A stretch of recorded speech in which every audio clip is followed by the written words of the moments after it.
Lily Parker was 27 when she lost everything. Her parents were gone. The man she loved betrayed her. And with only $12,000 left, she bought an overgrown house, hidden beneath vines, at the end of a forgotten road. The house had been empty for 20 years. Its windows were sealed shut, and hidden inside was a secret that didn't just change Lily's life. It finally answered a mystery that had haunted an entire town. For decades, Lily thought she was buying a second chance. She never imagined she was stepping into a story that had been waiting for someone exactly like her. Her name was Lily Parker, and at 27 years old, she had already lost almost everything. She lost her parents when she was 12, a rainy highway, a late-night phone call, and just like that, the world she knew disappeared. No brothers, no sisters, no grandparents waiting for her. No one. Lily grew up in foster homes, carrying her life from one room to another in a single suitcase. People always told her she was strong. What they never told her was how lonely strength could be. Still, she believed in love, believed that if she worked hard enough, trusted enough, hoped enough, life would eventually become gentle. But life had other plans. The man she loved disappeared with every dollar she'd spent 10 years saving. 2 weeks later, the company she'd worked for went bankrupt. In less than a month, Lily lost her savings, lost her job, lost the future she'd spent years building, and somewhere along the way, she almost lost herself. Some nights, she sat alone in the dark apartment she could no longer afford, not crying, not praying, just staring at the wall and wondering how many disappointments a heart can survive before it forgets how to hope. Then, she found the house at the end of a forgotten road outside Cedar Hollow, covered in vines so thick they swallowed the walls, dark windows hidden behind twisted branches, a rusted iron gate hanging crooked in the wind. It didn't look abandoned. It looked forgotten. No one had lived there in over 20 years. Not because no one wanted to. Because no one stayed. The price was $12,000. Lily stared at the listing again and again. It had to be a mistake. But it wasn't. When she met the realtor, an old man with tired eyes, he handed her the key and said only one thing. "Don't ask why it's so cheap." Then he looked away. Lily should have walked. Anyone would have. A lonely house, a town full of silence, and a feeling that something inside those walls had been waiting a very long time. But when you've lost everything, fear changes. You are no longer afraid of failure. You are no longer afraid of heartbreak. You become afraid that life will never give you another chance to begin again. Lily had $15,000 left. She could rent a tiny apartment, or she could gamble on hope. So she bought the house, the last thing she owned in the world, for the first thing that had made her feel hope in years. Standing at the rusted gate for the first time, Lily rested her hand on her chest. The vines swayed softly. The windows watched in silence. And, for a brief moment, she felt something she couldn't explain. Not fear, not danger. Recognition. Because abandoned things have a strange way of recognizing each other. Lily Parker didn't know it yet. But behind those walls wasn't just a mystery. It was a promise. One left unfinished decades ago. One that had been waiting. For someone exactly like her. The first night in the house, Lily Parker barely slept. Not because she was afraid. At least, that's what she kept telling herself. The bedroom was small, tucked beneath a slanted ceiling. The wallpaper had faded into a soft yellow that might have been cheerful once. The bed creaked whenever she moved, and the wind outside whispered through the vines wrapped around the house. It should have felt lonely, but somehow it didn't. It felt like being in a church after everyone had gone home. Quiet, heavy, as if something important had happened there long ago. Lily lay awake staring at the ceiling. For the first time in months, she wasn't worried about rent, or bills, or checking her bank account.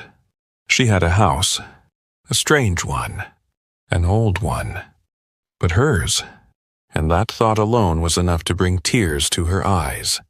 Because when you've spent your whole life belonging nowhere, owning something feels almost unbelievable. She cried quietly that night. Not from sadness, from relief. The next morning, sunlight slipped carefully through the windows. Not boldly, not brightly, as if even the sun wasn't sure it was welcome there. Lily made coffee in the tiny kitchen and walked outside. The yard was worse than she'd imagined. Wild bushes, broken stone paths, and vines everywhere. They crawled across the walls like veins, twisting around shutters, covering bricks, swallowing corners of the house whole. Lily laughed softly to herself. "Well," she said, "I guess it's just you and me." And for the first time in years, she felt excited. For the next several days, she worked from sunrise until dusk, cutting vines, dragging branches, sweeping years of neglect into piles.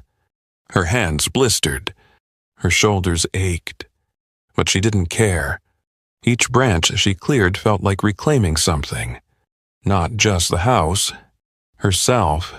Then, on the fourth day, she found the first window, or rather, where a window should have been. At first, she thought the vines were playing tricks on her. The outline was faint, almost invisible, but as she cut away more branches, her stomach tightened. It was unmistakable, a perfect rectangle, the exact shape of a window, except there was no glass, no frame, only bricks, neat, even, deliberate. Someone had sealed it shut. Lily stepped back.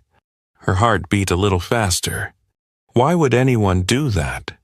She ran her fingers over the bricks. They felt newer than the wall around them. Cleaner. Almost. Protected. A chill ran down her spine. "It's an old house," she whispered. "People do strange renovations." She laughed nervously, then kept working. But an hour later, she found another one.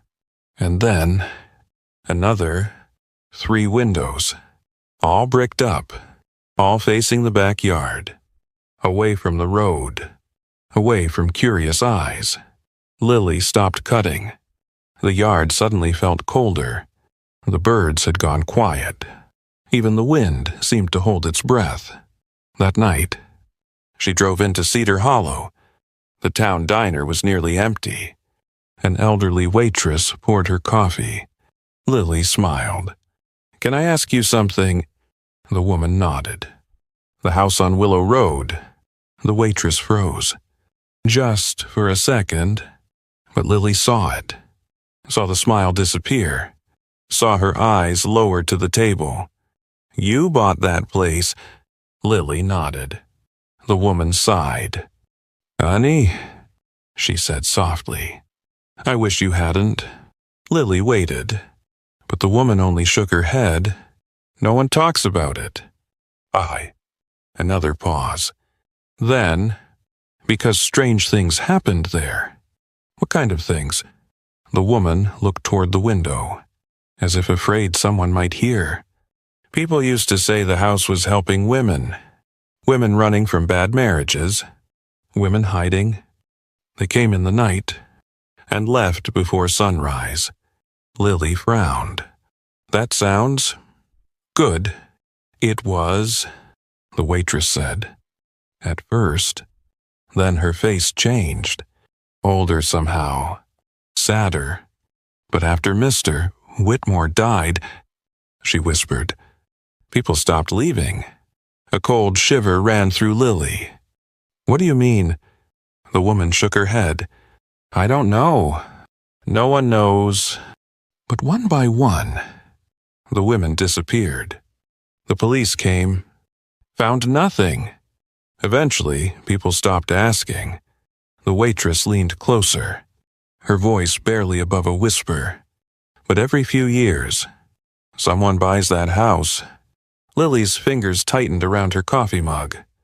And the woman looked directly into her eyes. They never stay. Lily laughed nervously.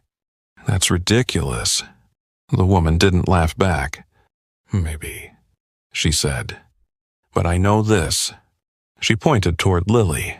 If you hear something, don't ignore it. The drive home felt longer, the road darker, the trees closer. Lily told herself the woman was just telling stories. Small towns loved stories. Ghost stories. Tragedies. Mysteries. Still, when she pulled into the driveway, her chest tightened. The house stood silently beneath the moon. The vines moved in the breeze, like fingers, slowly, patiently. And then, Lily saw something. Upstairs, the second floor, behind one of the dark windows. A light, not bright, just a faint glow, like a lamp switched on. She stopped breathing. Impossible. There was no electricity upstairs. She'd checked. Twice. The light flickered. Once. Twice. Then disappeared.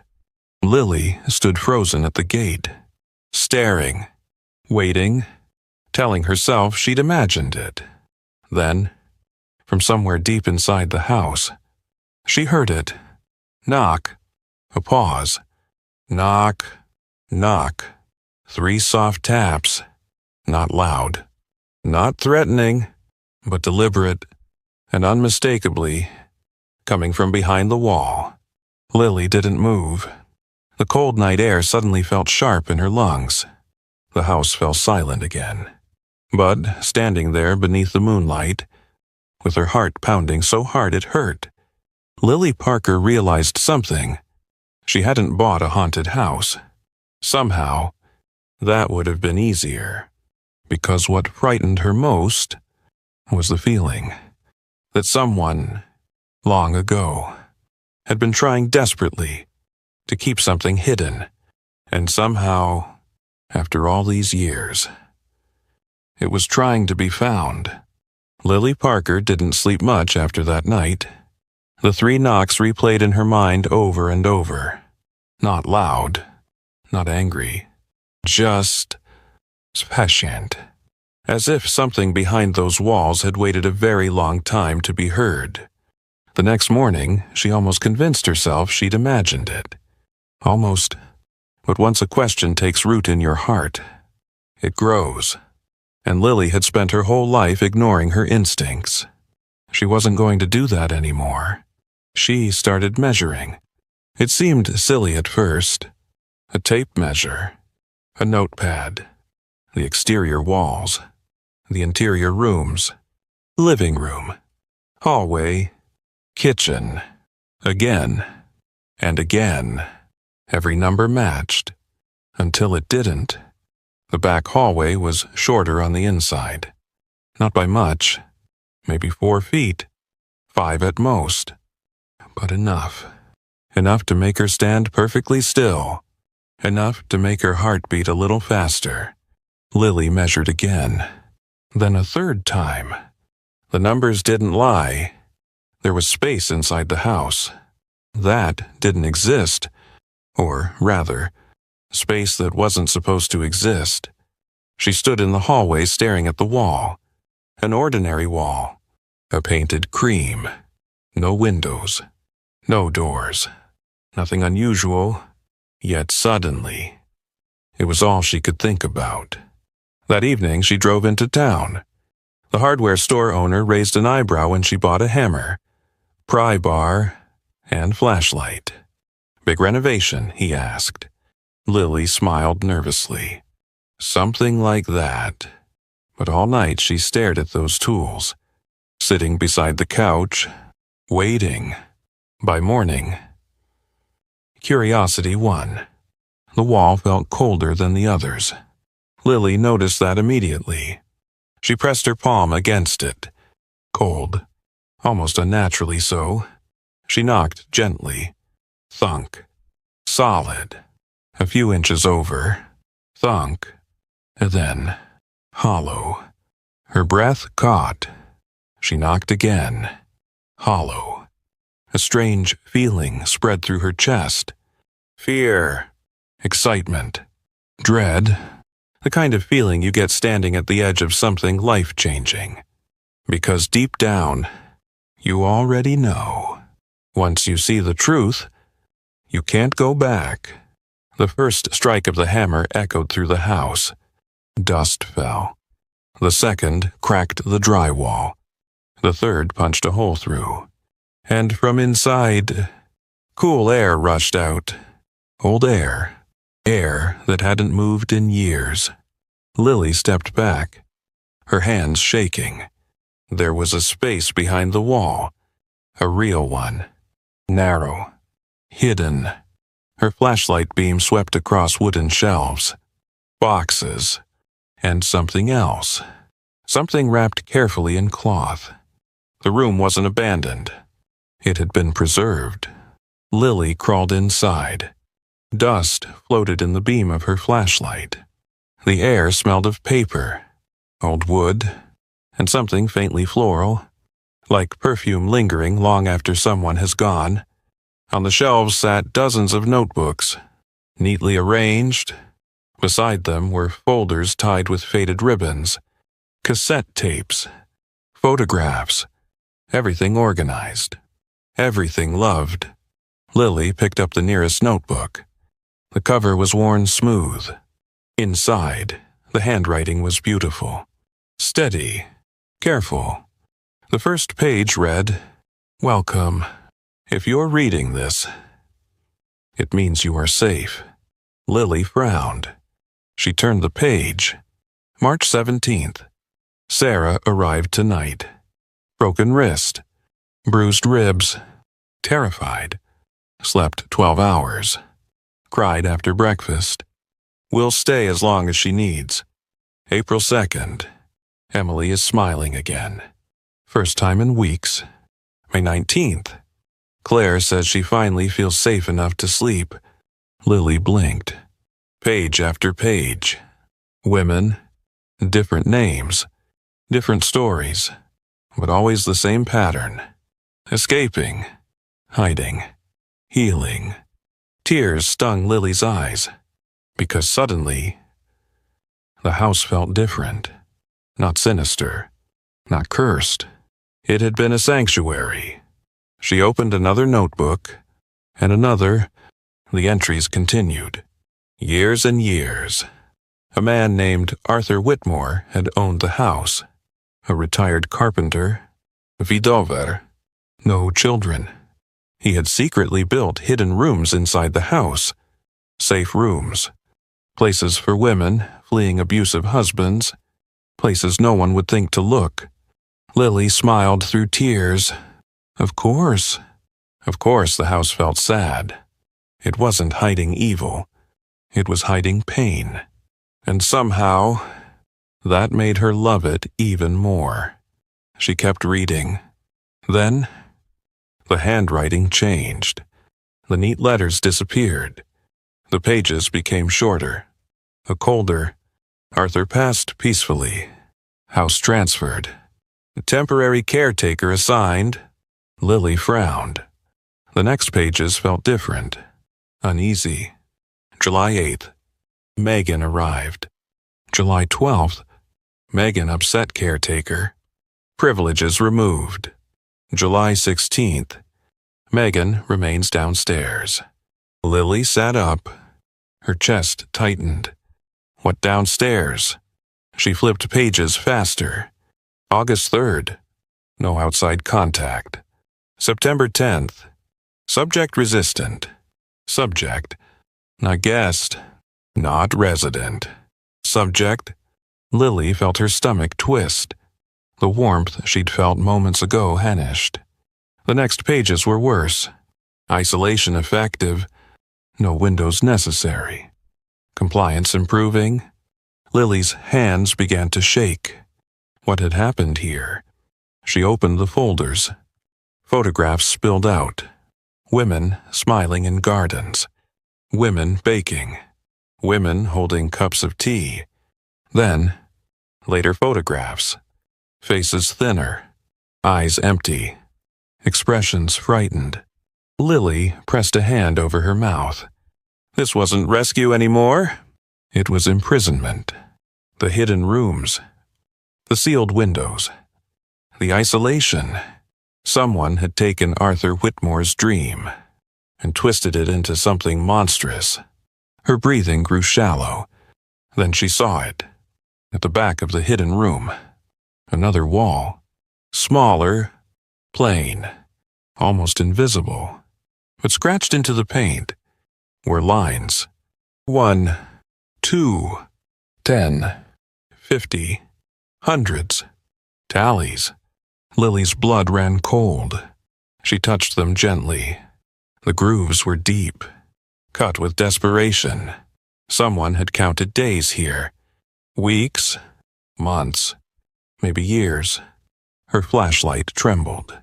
Then she saw something else. Words. Faint, almost erased. Please. Don't forget me. Lily staggered backward.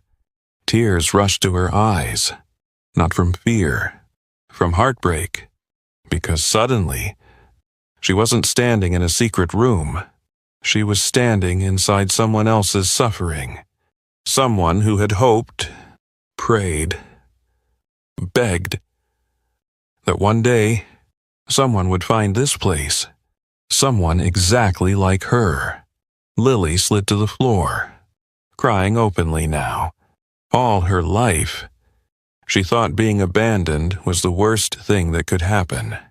But these women had been abandoned, while the world kept spinning outside, and no one came. No one. Until now. Lily looked around the hidden room. The notebooks, the photographs, the forgotten voices. And for the first time since buying the house, she wasn't afraid of what she might discover next. She was afraid of what would happen if she kept silent, because the house hadn't been waiting for rescue. It had been waiting for someone brave enough to tell its story. Lily Parker sat in her car for nearly an hour. The box of notebooks rested on the passenger seat. Beside it, the photographs, the cassette tapes, the folders tied with faded ribbons, and one small note that she couldn't stop thinking about. Please, don't forget me.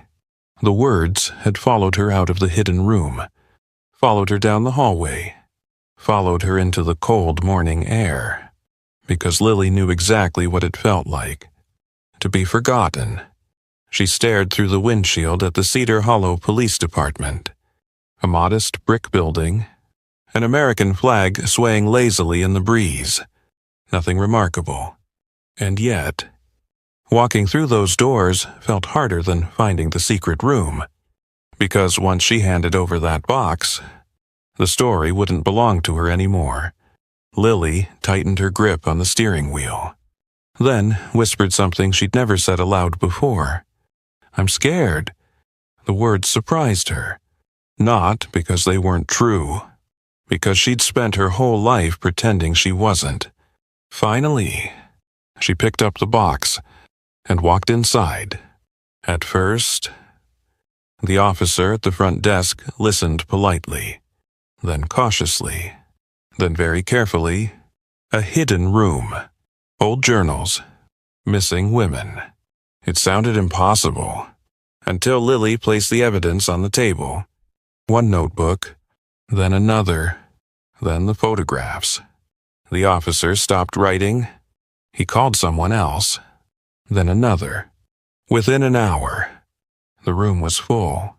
Lily answered every question. How she found the house, the bricked windows, the measurements that didn't match, the hidden room, the tally marks scratched into the wall.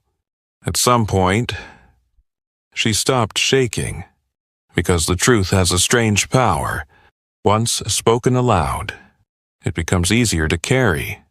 A detective named Samuel Hayes stayed long after everyone else left. Mid-60s, silver hair, gentle eyes, the kind of man who'd seen too much sadness to waste words. He flipped through the journals slowly, carefully. Then he removed his glasses and sighed. I've worked missing persons for 30 years.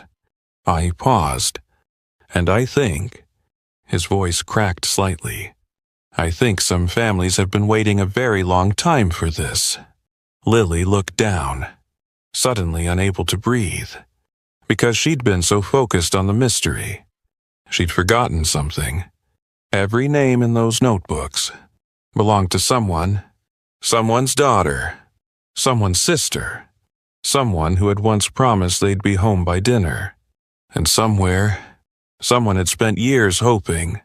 Lily closed her eyes. She knew that feeling. Hope, even when it hurts, especially when it hurts. The investigation lasted months. Police cars lined Willow Road. Reporters appeared. Specialists combed through every inch of the house. The hidden rooms, the sealed walls, the buried records. More names surfaced. Old missing persons reports. Women who had vanished decades earlier. Cases people assumed would never be solved. Some families got answers. Some got heartbreak. Some got both. Lily tried not to watch the news. But sometimes, she couldn't help herself. One evening, she saw an elderly woman standing outside the courthouse, holding a faded photograph, crying. My sister disappeared 32 years ago, the woman said. We thought she abandoned us. Her voice broke. But she didn't. Lily switched off the television and cried harder than she had in years, because all her life, she believed being abandoned was the worst pain imaginable. Now she understood something worse. Believing someone abandoned you when they never had the chance to come home. That realization changed her. Quietly, completely. For years, Lily had seen herself as unlucky, a victim of bad timing, bad luck, bad people, the orphan, the girl left behind, the woman who trusted the wrong man. She carried those identities like stones in her pockets, heavy, permanent. But standing outside that house, watching investigators carry out boxes of evidence, she felt something shift, because for the first time in her life, she wasn't the one waiting to be saved. She was the reason others finally had answers. That thought terrified her and healed her. At the same time, Detective Hayes found her sitting on the curb one afternoon, watching the sunset paint the house gold. You okay? He asked. Lily smiled, a sad smile. I don't know. He nodded, as if he'd expected that answer. Then he said something she'd remember forever. Some people spend their whole lives waiting for someone to rescue them. He looked toward the house, and some people, he smiled softly, become the rescue without realizing it. Lily lowered her head, because she had spent years believing she was broken, too lonely, too unlucky, too damaged. But maybe, just maybe, everything she'd endured had taught her something important. How to recognize pain, how to notice silence, how to hear the cry for help hidden beneath ordinary things. Maybe her suffering hadn't destroyed her. Maybe it had prepared her.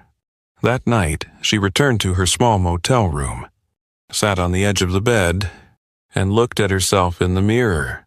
The same brown eyes, the same tired smile, the same woman, but not the same story. For the first time, Lily Parker didn't see an orphan, didn't see a victim, didn't see a woman abandoned by life.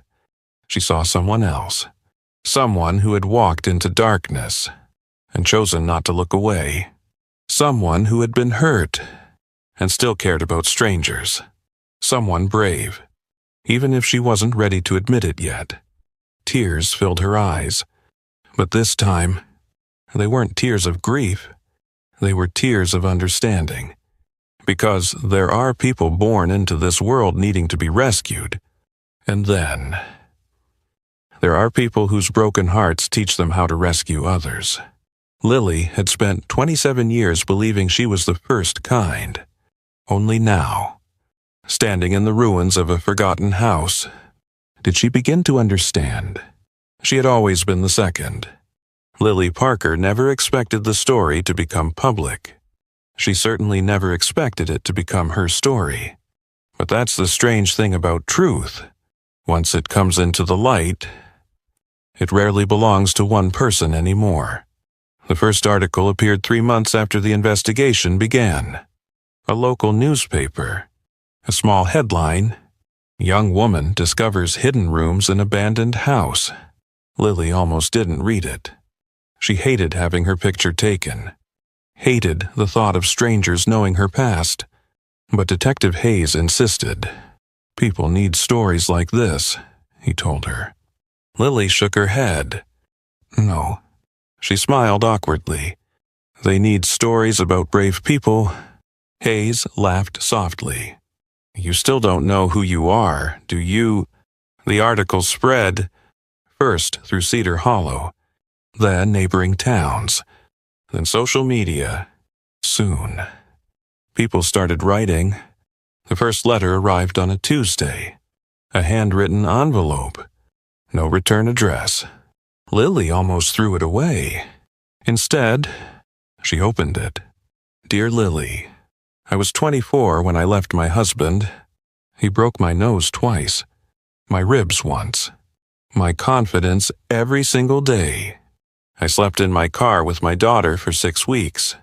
When I read about you, I cried, because for the first time in years, I felt less alone." Lily read the letter twice, then a third time.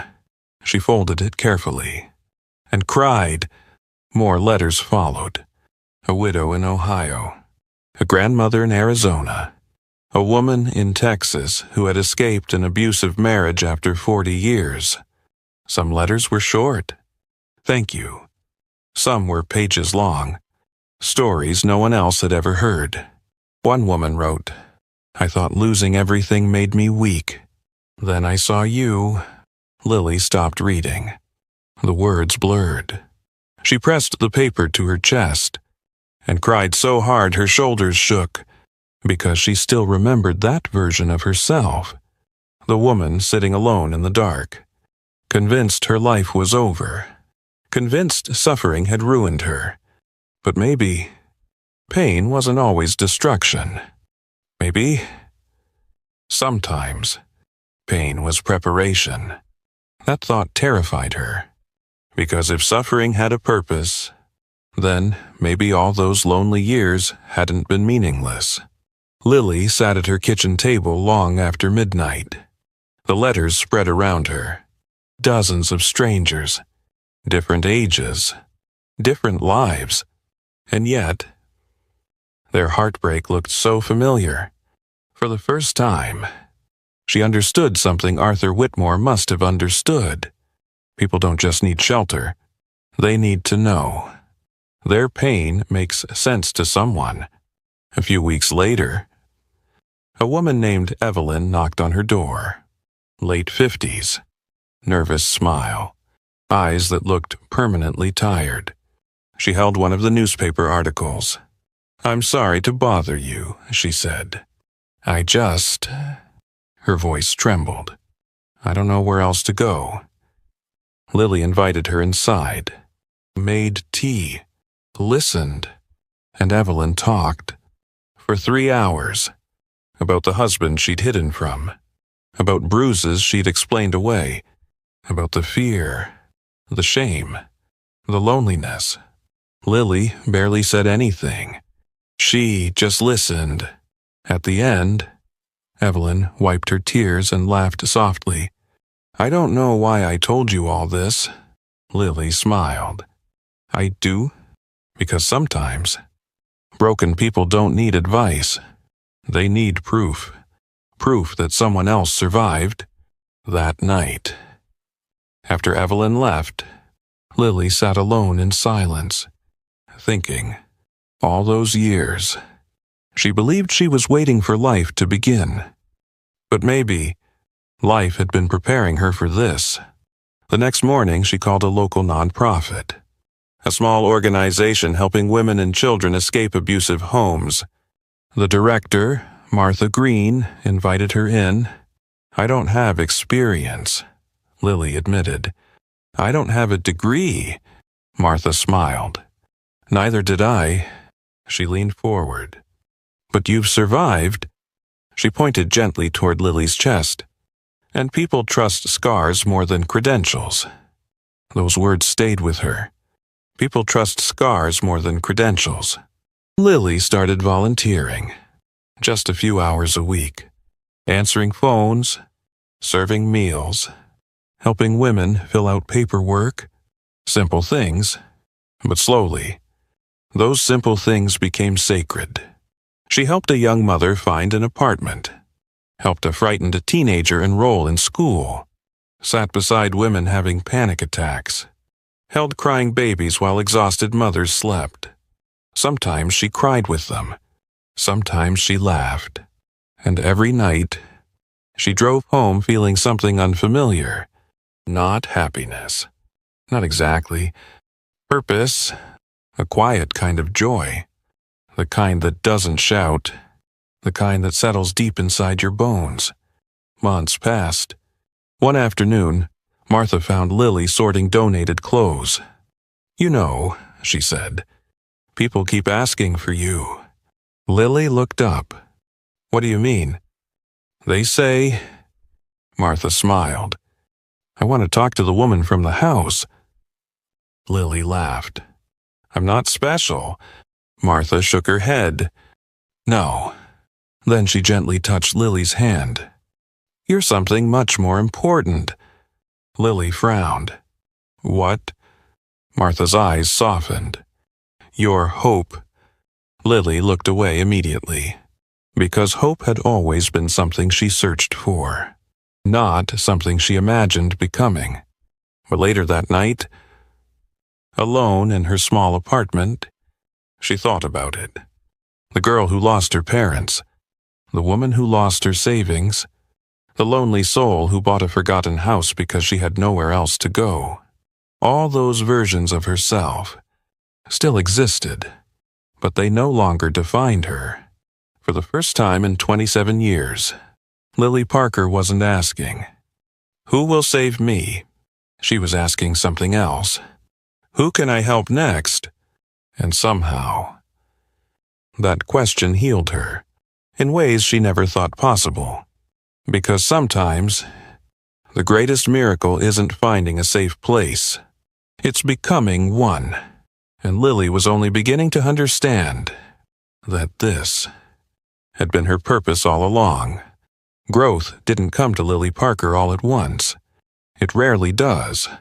Most people think healing feels like sunlight. Warm. Certain. Beautiful. But healing is often uncomfortable. Because once you've learned to see pain, you start seeing it everywhere. At first it was little things. A bruise someone explained too quickly. A woman who flinched when her phone rang. A little boy who never spoke above a whisper. Lily noticed. Always. Because pain recognizes pain. And once you've survived your own darkness, you develop an ear for silence. One afternoon, a woman named Hannah came to the shelter. 32. 2 children. a nervous smile that kept breaking apart. She told everyone she was fine, said she'd just had an argument with her husband, said she only needed a place for a few nights. But Lily noticed something. When Hannah sat down, she always chose the chair closest to the exit. When a man laughed loudly in the hallway, she jumped, and every time her phone buzzed, she stopped breathing for a second. Lily knew that feeling. It wasn't fear. Not exactly. It was survival. That evening, Lily found Hannah sitting alone outside, watching the sunset, pretending not to cry. "You don't have to tell me anything," Lily said gently. Hannah smiled. The kind of smile people wear when they're exhausted. "You know what's strange?" she whispered. Lily waited. "I don't miss him." A tear slipped down Hannah's cheek. "I miss the woman I was before I met him." The words hit Lily harder than she expected, because for years, she'd missed the girl she might have been. The girl with parents. The girl who trusted easily. The girl who didn't expect to be left behind. Lily sat beside Hannah in silence. Sometimes. That's the greatest kindness you can offer. Not answers. Just company.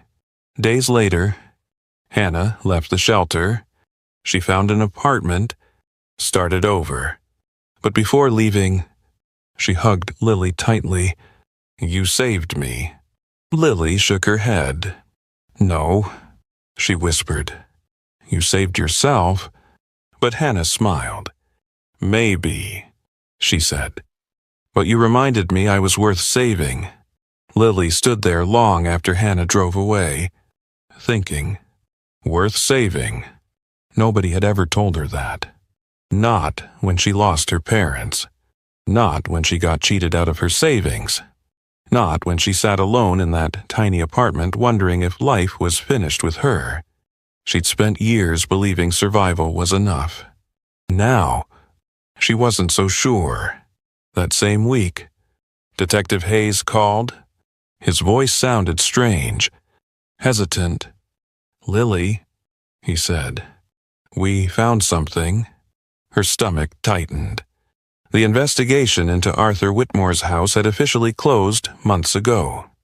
The property had been condemned. Most of the evidence archived. "What is it?" she asked. Hayes sighed. "We found another house." Lily stopped breathing. "No. We thought the caretaker acted alone," Hayes said quietly. "But—" Another pause. "The layout is almost identical." Lily gripped the phone tighter. "What do you mean identical?" "Hidden rooms," Hayes replied. "Sealed windows, and—" His voice lowered, as someone was living there recently. A chill crawled up Lily's spine. The room around her suddenly felt smaller. "No," she whispered again, because Arthur Whitmore's house was supposed to be the end, a tragedy from the past, a wound finally healed. Not the beginning of something larger. Hayes continued. "We don't know if it's connected," which usually means we think it is. That night, Lily couldn't sleep. She sat by the window, watching the rain slide down the glass, and for the first time in months, she felt afraid again. Not for herself, for the women she'd met, for the ones still hiding, still hurting, still waiting for someone to notice, because suddenly, the world seemed full of hidden rooms, not just in houses. Inside people, rooms where shame lived, rooms where grief sat quietly, rooms people bricked up because the pain was too much. Lily understood that better than anyone. She'd built those rooms herself, after her parents died, after being betrayed, after years of loneliness. But Arthur Whitmore taught her something. Safe places matter, and maybe that was her calling. Not to solve mysteries, not to become famous, but to help people open the doors they'd sealed shut. The next morning, Martha found Lily sitting alone in the shelter kitchen. Coffee untouched, eyes tired. "You look scared," Martha said. Lily smiled weakly. "I think I am." Martha nodded. "Good." Lily blinked. "What?" Martha sat beside her. "Fear means you still care." She squeezed Lily's hand. "The day you stop being afraid of other people's pain," she said softly, "is the day you stop being useful." Lily looked down, and suddenly, she thought about the house again. The vines, the hidden room, the words scratched into the wall. "Please don't forget me." She never would, because maybe that message hadn't been meant only for her. Maybe it was meant for all of us. A reminder that behind every smile, every closed door, every quiet person sitting alone, there might be a story waiting to be found. And Lily Parker, the orphan who once prayed for someone to save her, was finally beginning to understand something extraordinary. Sometimes, the people who survive the darkest nights aren't meant to forget them. They're meant to carry a lantern, so others can find their way home, and somewhere, in another forgotten house, another story was waiting. And this time, Lily had a feeling. It was waiting for her. The last time Lily Parker stood in front of the house, it looked smaller. Not because it had changed, but because she had. The vines still wrapped around the walls. The rusted gate still groaned in the wind. And the windows, or what remained of them, still stared out into the world like tired eyes. But the fear was gone. In its place was gratitude. A year earlier, Lily had walked through that gate carrying everything she owned in the trunk of her car. A broken heart, a nearly empty bank account, and the quiet belief that life had forgotten her. Now, she stood there surrounded by people, detectives, volunteers, women whose lives had changed because she had refused to look away. The house would be demolished the next morning. Too much damage, too much sorrow. Some places, they said, aren't meant to be saved. But Lily wasn't so sure, because walls are only walls, and houses aren't what make a place safe. People are. Detective Hayes walked toward her carrying a small cardboard box. Old, dusty. He looked strangely emotional. "We found this in the attic," he said softly. Lily frowned. The attic? Hayes nodded. There was a false ceiling. He smiled. Arthur Whitmore hid things everywhere. Lily laughed. The sound surprised her. She hadn't laughed much a year ago. Hayes handed her the box. Inside, wrapped carefully in yellowed cloth, was an old photograph. Lily picked it up gently. A man stood on the front porch. Tall, kind eyes. Work gloves in his hands. Arthur Whitmore. And beside him, holding tightly to his arm, was a little girl, no older than 8. Dark curls, bright smile. The kind of smile children wear before they learn how cruel the world can be. Lily stared at her. Something about the child felt familiar. Not her face, her expression, hopeful, as if she believed she was safe. Lily turned the photo over and froze. Written in faded blue ink were the words, "If you ever find this house, please make it a safe place again." For a moment, the world disappeared. Lily sat down on the porch steps, staring at the handwriting, reading it again and again. Then she cried, not quietly, not politely, the kind of crying that comes from somewhere old, somewhere you've kept locked away for years. Because suddenly, she understood. Arthur Whitmore hadn't built the house because he was brave. He built it because once, someone he loved needed saving. And maybe he couldn't save everyone. But he tried, for years, until his final breath. Lily pressed the photograph against her chest, tears slipping down her face. All her life, she thought losing everything had made her unlucky. The orphan girl, the abandoned girlfriend, the woman who bought a haunted house because she had nowhere else to go. But maybe that wasn't the story at all. Maybe every heartbreak had been teaching her something. How to recognize loneliness, how to sit beside grief, how to notice the people everyone else overlooks. Because healing isn't taught in books, it's taught by surviving. And Lily had survived. The house hadn't found her by accident. It had waited for someone who knew what abandonment felt like. Someone who wouldn't run when things became painful. Someone kind enough to continue a story she didn't begin. Lily looked up at the old house one last time. The afternoon sun filtered through the vines. Soft, golden, almost beautiful. And for the first time, she didn't see tragedy. She saw love, imperfect love, broken love, the kind of love that fails sometimes, the kind that loses battles, but keeps trying anyway. Arthur had tried, and now, so would she. The next morning, Lily didn't watch the demolition.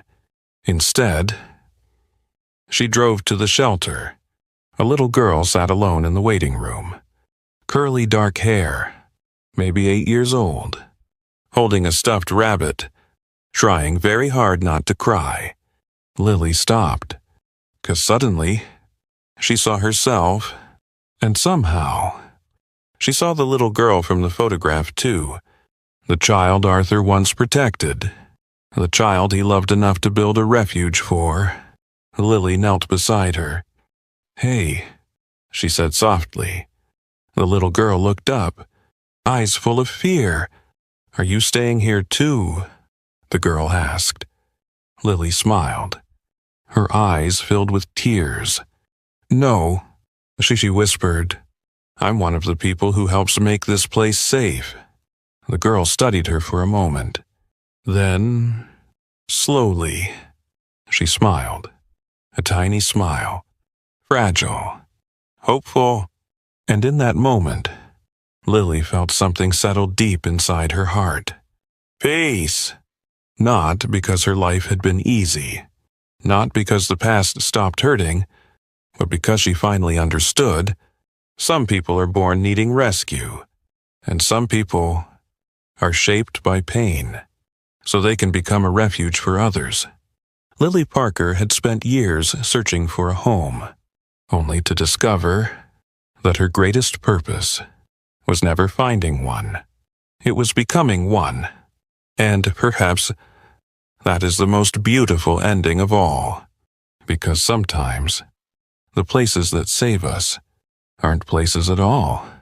They're people who refuse to let others suffer alone. Sometimes Lily still thinks about the house, the vines, the hidden room, and those words she found so many years ago, "Please make it a safe place again." She never forgot them, because for most of her life, Lily Parker believed home was a place, a family, a light waiting in the dark, but she never had those things. Until one day, after all the heartbreak, all the loneliness, and all the nights she thought life was over, she discovered something beautiful. Home was never waiting for her. She was the home. Not everyone changes the world in big ways. Sometimes, the world changes because one person decides to listen, to care, and to refuse to look away from someone else's pain. Lily once thought losing everything was the end. But maybe life breaks our hearts. not to destroy us, but to make room for something greater, because there will always be places that hide darkness. But there will also be people, kind, ordinary people, who bring the light back. And sometimes, the greatest